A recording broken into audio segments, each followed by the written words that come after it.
Madam Speaker, with great sadness that we have learned of the demise of Mr. Valaidon Ram Mardemootoo, former Member of Parliament, who passed away on the 11th of May of this year at the age of 72. Born on the 11th of January 1954, Mr. Mardemootoo pursued a distinguished career in the field of engineering.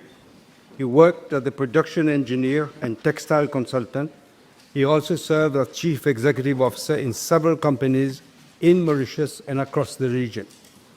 Mr. Ram Mardemootoo stood as a candidate in the 1991 general elections for the Legislative Assembly under the banner of the Alliance Parti Travailliste PMSD for the constituency number 19, Stanley was ill, but he was not elected.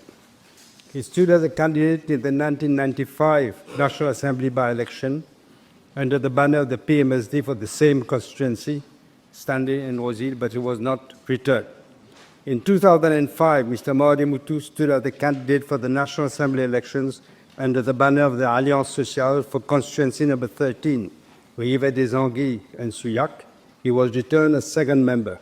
He was appointed to serve as a member on the Committee of Selection.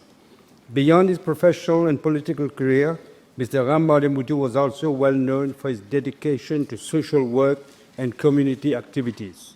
With these words, Madam Speaker, may I request you to kindly direct the clerk of the National Assembly to convey the deep condolences of the Assembly to the bereaved family. Thank you.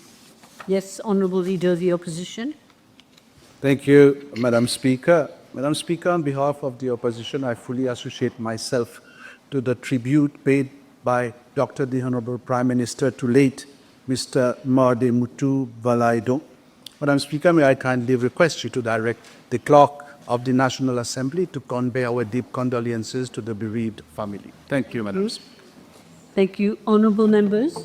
I associate myself with the tribute paid to the memory of the late Mr. Valaidon Ram Mardemootoo, former Member of Parliament, by Dr. the Honourable Prime Minister and the Honourable Leader of the Opposition, and I direct the clerk to convey the deep condolences of the Assembly to the bereaved family.